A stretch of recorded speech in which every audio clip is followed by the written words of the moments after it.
교회의 역사, 또 기독교에 있어서 바울이라고 하는 사람은 복음의 확장과 선교에 있어서 아주 지대한 수고와 그리고 공을 세운 사람입니다.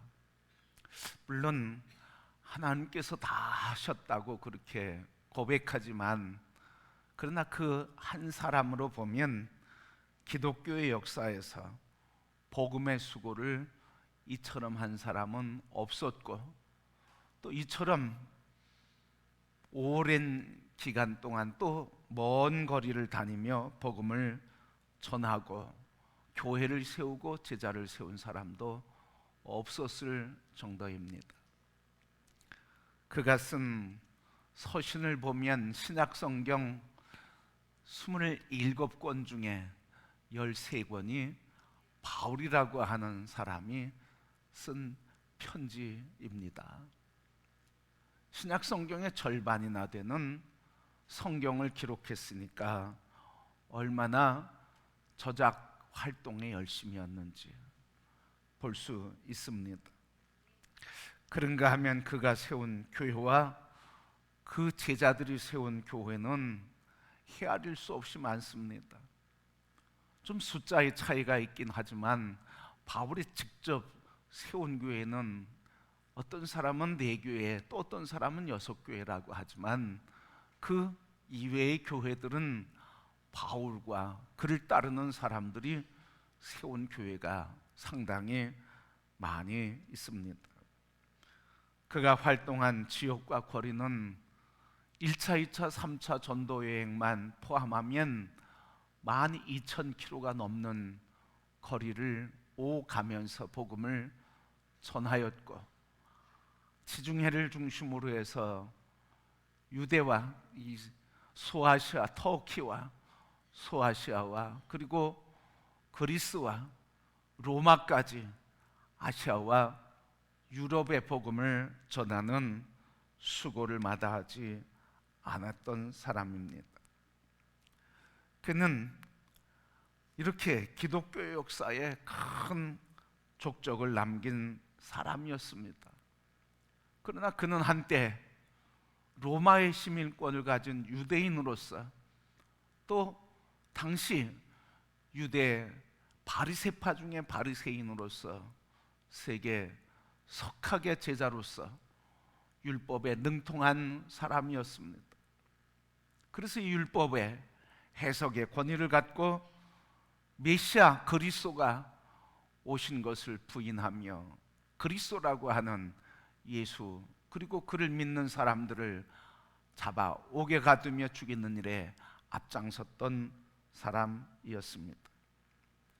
그가 이렇게 예수 믿는 사람을 잡아 죽이는 일에 앞장섰던 것 중에 가장 대표적으로 스데반의 순교에 깊이 관여를 하고, 그가 순교당하는 것을 당연하게 여겼다고 그렇게 말하고 있습니다. 그런 그가 자기가 박해하던 예수를 증거하다가 이제는 로마의 감옥에 갇히게 되었습니다.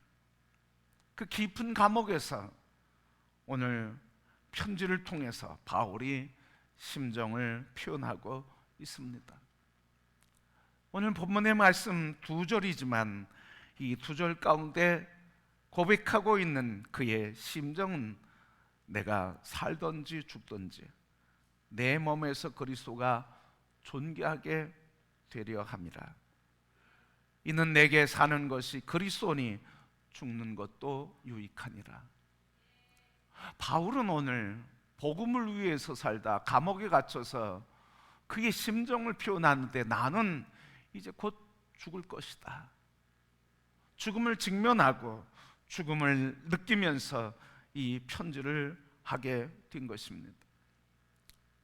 사람들이 죽음 앞에서, 많은 사람들이 이제는 끝났다 그렇게 절망하고 포기하는데, 바울은 이런 심각한 죽음을 인식하면서 또 느끼면서 그가 고백하는 한마디는 이제는 끝났다고 아니라 나는 남은 시간 나는 무엇을 할 것인가에 대한 고백이었습니다. 그것이 20절 말씀, 나의 간절한 기대와 소망이 있다. 아무 일이든지 부끄러워하지 아니하고 지금도 전과 같이 온전히 담대하여 살든지 죽든지 내 몸에서 그리스도가 존귀하게 되게 하려 함이니라. 내게 간절한 소원이 있다는 거야. 내가 이전과 같이 지금도 여전히 간절한 소원이 있는데, 그것은 죽느냐 사느냐의 문제가 아니라 내가 죽든지 살든지 내 몸에서 그리스도가 온전히 나타나는 것, 예수 그리스도를 온전히 드러내는 것, 그것이 나의 마지막 소원이라고 그렇게 고백하고 있는 것입니다. 바로 내 몸에서 그리스도가 존귀케 된다고 하는 뜻은 무엇일까요? 바로 이 남은 시간, 그리고 남은 나의 인생, 나의 남은 이 생명, 나의 존재, 모든 것 다 주께 드리고 주님만 영광 받으신다고 하면 나는 다 드리겠다. 죽음을 드려서라도 나는 그리스도 그 이름이 온 땅에 증거되는 그 일에 난 산제물로 드리겠다 하는 고백입니다. 이제는 끝났다고 할 절망이 아니라, 이제 내가 할 수 있는 것은 아무것도 없다고 낙심하는 것이 아니라, 내가 복음을 위해 살다 이제는 죽는구나 하는 절망이 아니라, 그 절망의 순간, 낙심의 순간, 끝나는 순간, 그 순간에도 마지막 붙들고 있었던 한 가지는 이전과 같이 지금도 내 몸을 통해 그리스도가 증거되기를 원한다. 바로 이전과 같이, 다시 얘기하면 지금까지 살아왔던 삶의 여정처럼 나의 마지막 죽음이 나를 찾아온다 할지라도, 저들이 나를 죽인다 할지라도, 저들이 나를 십자가에 못 박는다 할지라도, 저들이 나를 불태워 죽인다 할지라도, 나의 마지막 남은 한 가지 소원은 이전과 같이 그리스도를 증거하고 예수를 드러내는 일에 쓰임받기를 원한다 하며, 도리어 그 죽음을 통해서 나는 그리스도를 나타내는 삶을 살겠다고 하는 고백과 결단을 하고 있는 것입니다. 여러분, 사람이 위기에 처할 때 기도는 무엇이겠습니까? 대부분 위기에 처했을 때 기도는, 하나님, 이 위기로부터 벗어나게 하옵소서. 고난에 처할 때도, 절망에 있을 때도, 병들었을 때도, 우리의 삶의 위기를 만날 때의 고백은 동일합니다. 이 문제로부터 구원받게 하옵소서. 그런데 바울은 이 감옥에서 벗어나게 해주소서의 기도를 드리지 않았다는 거예요.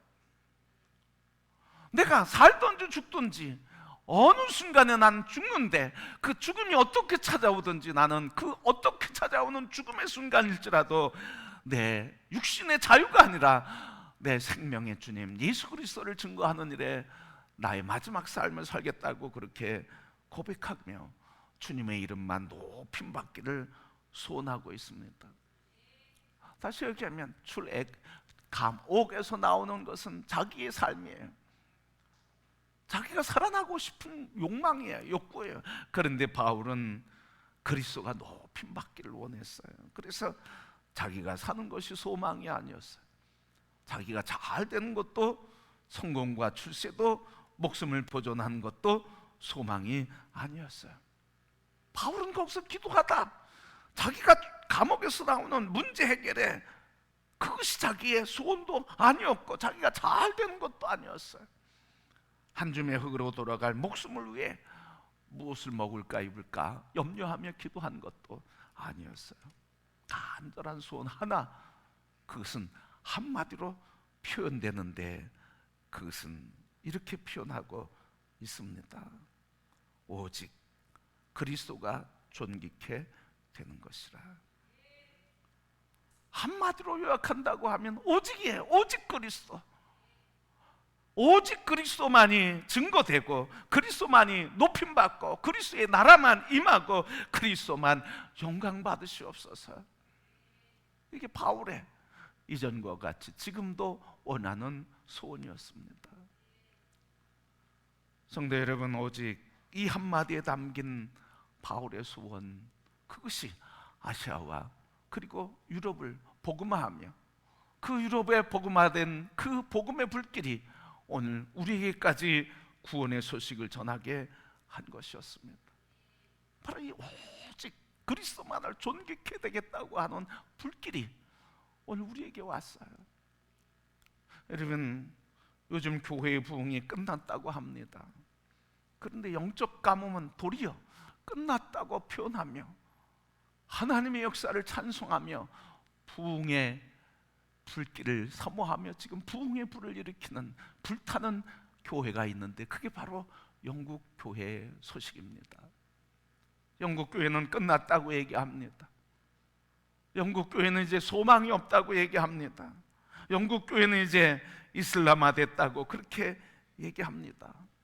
그런데 새롭게 들리는 소식은 영국 교회의 부흥의 영적 가뭄의 시간은 끝나고 부흥의 시대가 오고 있다고 그렇게 소망과 믿음으로 기도하며 부흥의 역사를 증거하는 교회가 일어나게 되었습니다. 에반젤리크 포커스라고 하는 영국 잡지에 의해서 교회에 대한 소식을 전했는데 2001년도에 영국 국민 가운데 개신교 비율이 31%였는데 2017년도에는 14%로 감소하게 되었다고 보고합니다. 또 2021년 코로나 상황을 맞이해서 지난 10년 동안 교회의 수가 4만 2천 교에서 3만 9,800개로 감소했다고 했습니다. 그리고 2021년 향후 5년 동안 폐교될 교회가 368개에 달할 것이라고 그렇게 예상하고 있었습니다. 그런데 금년 북아일랜드 호프 처치에 그레이 쿠니 목사님 심호하는 교회에 새로운 소식이 들리기 시작했습니다. 이 쿠니 목사님이 강단에서 선포하면서 이제 이 시대의 영국에서 영적 가뭄은 끝났다고 그렇게 선포하며 복음을 증거하게 되었습니다. 이렇게 이야기했습니다. 코로나 이후 우리 교회가 그저 움직이기만 하는 것처럼 보였고 열정과 열심과 성장이 부족했다. 하지만 올해 초 변화가 시작되었다. 그것을 설명하거나 정의하기는 어렵지만 성도들의 가장 눈에 띄는 변화는 성도들이 하나님의 존재를 확실하게 느낀다는 점이었고 치유의 횟수가 늘어나고 있다는 것이다. 근데 교인도 이렇게 고백합니다. 집회 장소 안에서 하나님의 임재하신다는 것이 느껴집니다. 생명력이 있는 기도가 살아나고 생겨났다고 하는 게 느껴집니다.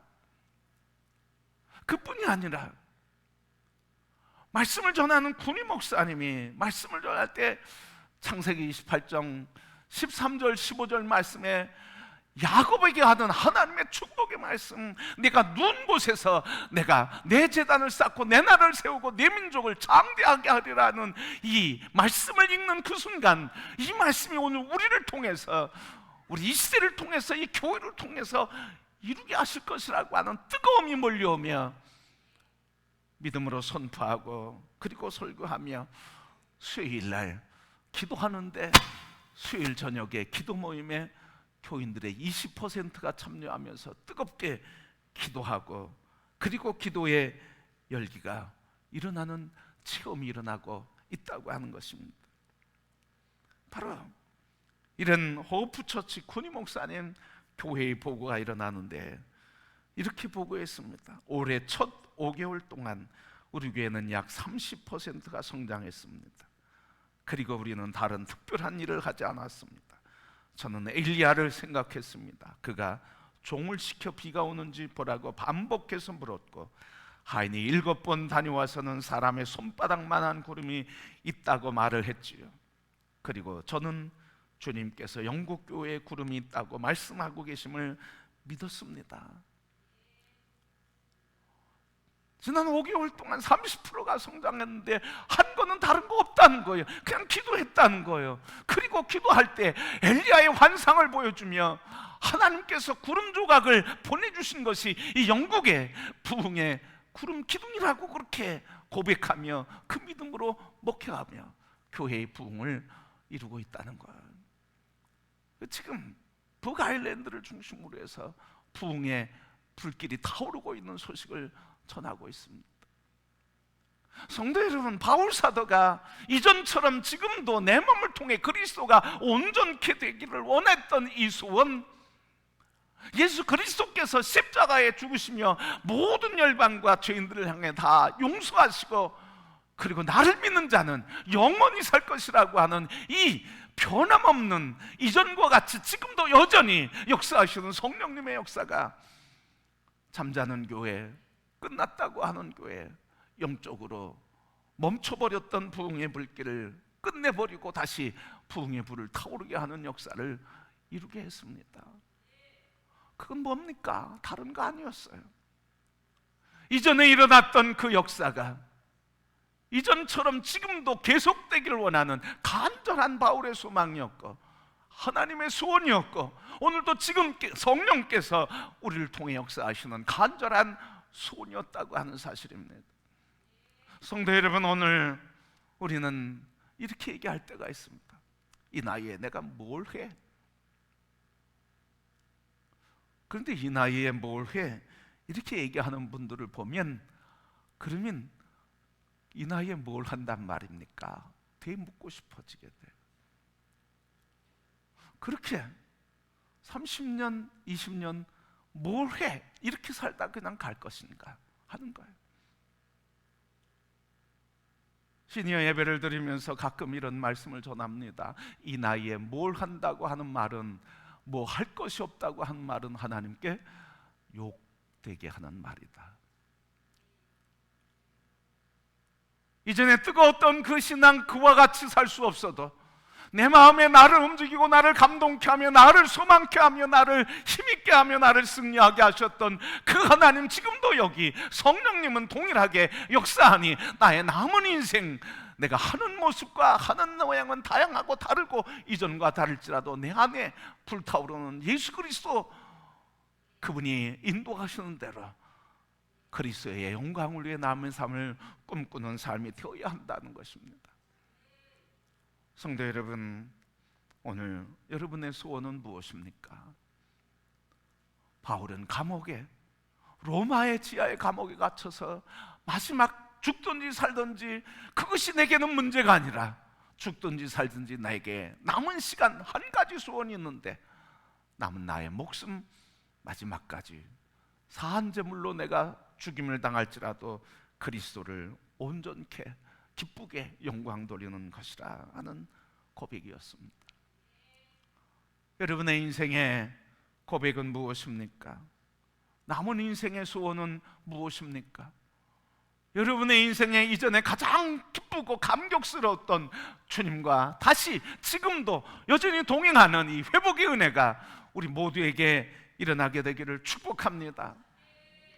그래서 우리 인생의 황혼의 해가 아름답게 뉘엿뉘엿 황홀하게 기우는 것처럼 여러분의 인생이 이젠 난 끝이야, 절망과 좌절과 낙심과 회한과 후회 속에 사는 삶이 아니라 마지막 하나님의 영광스러운 임재 앞에 서게 되는 그 소망으로 황혼의 아름다움과 같이 불타고 그리고 아름답게 인생을 살아가는 삶이 되기를 축복합니다.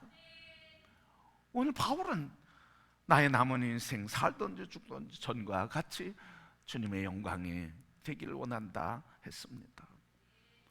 여러분, 어떻게 이런 고백을 쉬지 않고 할 수 있었을까요? 어떻게 이런 고백이 계속 불타오를 수 있었을까요? 하나님의 은혜죠. 하나님의 부르심의 은혜죠. 그런데 그 안에는 바울은 이렇게 고백합니다. 로마서 1장 14절 말씀, 헬라인이나 야만인이나 지혜 있는 자나 어리석은 자에게 다 내가 빚진 자라. 헬라인이나 유대인이나 야만인이나 지혜 있는 자나 어리석은 모든 사람들에게 나는 빚진 자라. 이 고백을 할 때 바울은 무슨 생각을 했을까요? 이 고백을 할 때 바울은 가슴에 아픔이 있었습니다. 그것은 바로 자기 눈 앞에서 순교를 당하는 스데반이 생각난 겁니다.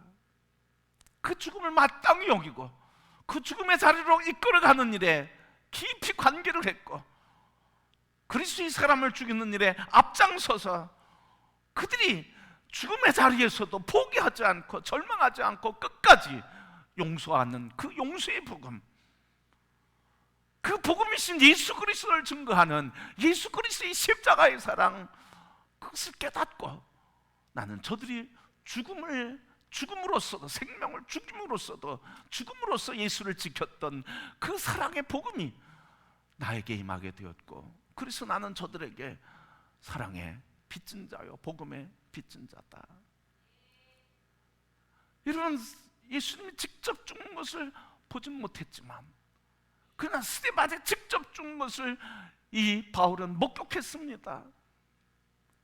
그 죽음에 돌팔매질 당하면서 하늘을 향해 환희에 차서 저들을 용서해달라고 하는 그 용서의 기도를 들었던 이 바울, 그는 피 흘리며 죽어가는 스데반을 잊을 수가 없었고, 저 스데반 때문에 내가 예수를 만난 큰 감격을 누렸다고, 나는 빚진 자라고 평생 그는 이 고백을 하며 살게 되었습니다. 이 스데반을 죽이고 그리고 면허장을 가지고 사람을 잡아 죽이는 일에 앞장섰던, 그래서 다메섹 도상으로 가던 그 길에서 바로 주님을 만난 것 아니겠습니까? 내가 핍박하는 예수라. 스데반의 죽음을 보면서 예수의 핍박받는 그 고백과 이야기를 통해 그 앞에 엎드리게 된 것입니다. 성도 여러분, 빚진 자의 심정이 오직 주님만 존귀케 하는 삶을 살게 해 주었습니다. 오늘 우리 또한 빚진 자 아닙니까? 그리스도의 십자가에 빚지고 이 믿음을 오늘 우리에게까지 전하기까지 복음에 증인됐던 신앙의 선배들에게 빚진 자였고, 지금도 양화진 외국인 묘역에 가면 많은 선교사들이 이름도 없이 빚도 없이 오직 우리보다도 우리를 더 사랑해 목숨이 1000개가 있어도 조선을 위해 다 드리겠다고 그렇게 고백했던 순교적 삶을 산 신앙의 선배들이 우리의 사랑을 우리에게 사랑을 입혀준 우리는 그들에게 빚진 자인 것입니다. 빚은 반드시 갚아야 되겠죠. 오늘 바울에게는 이런 마음이 있었던 겁니다. 예수에게 빚진 자, 스데반에게 빚진 자, 복음의 선조에게 빚진 자, 이 빚을 진 자, 어떻게 빚을 갚을까? 그것은 바로 예수 그리스도 나의 남은 삶 증거하는 것, 그게 빚진 자의 삶이에요. 다시 나이가 들었다고 이제는 내 인생이 끝났다고, 아니면 이제는 이전의 열기와 뜨거움을 잃어버렸다고 낙심하고 절망해 사는 우리 인생이 아니라, 이전에 뜨겁게 주님과 교제했던 그 시간을 다시 돌이키며 그 시간이 회복되기를 소원하며, 주님, 이전과 같이 지금도 나를 통해 내 몸이 그리스도에게만 그리스도의 영광을 나타내는 삶을 살길 소원합니다 하는 이런 열망들이 우리 속에 다시 불일이 일어나게 되기를 소원합니다. 그래서 그저 살아가는 인생이 아니라, 그냥 세상이 이끌어가는 삶이 아니라, 그냥 세상의 풍토에 휩쓸려서 살아가는 인생이 아니라, 오늘 이 세계를 바꿔가고 이 세상을 바꿔가는 복음의 능력 안에 이전과 같이, 그때와 같이 뜨겁게 예수 그리스도의 붙들림 받아서 내 삶에 오직 주님 영광을 나타내는 그 삶을 사는 성도가 되기를 소원합니다. 여러분, 주님이 우리에게 그 삶을 살길 원하시는 것은 우리에게 복되게 하시기 위함입니다. 주님이 말씀하신 것처럼 그 나라와 의를 이루는 자에게 이 땅에서 하나님께서 언약한 복을 누리게 하시고, 이 땅에서 하나님이 주시는 존귀함의 복을 누리게 하시고, 이 땅에서 하나님께서 역사하시는 온갖 은혜를 누리며 살게 하시고, 그 축복을 자손 대대로 계승해 주시는데, 하나님 나라와 의를 위해 살았던 아브라함이 아브라함과 이삭과 야곱의 가문을 통해 이 땅과 하늘에서 존귀하게 되고 역사에 주도하는 하나님의 주권자가 되었던 것처럼 우리 모두가 다 주님, 이전과 같이 지금도 이전에 내 안에 불꽃이 되었던 예수의 그 뜨거운 사랑이 다시 불을 일어나게 하옵소서. 그 나라와 의를 위해 모든 삶과 시간과 물질을 들였던 그 뜨거운 신앙이 다시 불타오르게 하옵소서. 그래서 하나님께서 그 나라를 위해 살아가는 우리에게 하늘에서처럼 땅에서 오늘 아브라함의 후사로서 하늘과 땅에서 하나님께 영광, 우리 땅에서 자손들에게 축복의 계승자가 되며 하늘의 영광, 땅의 기쁨을 누리며 사는 승리자의 여정이 다 되시기를 주님의 이름으로 축복합니다.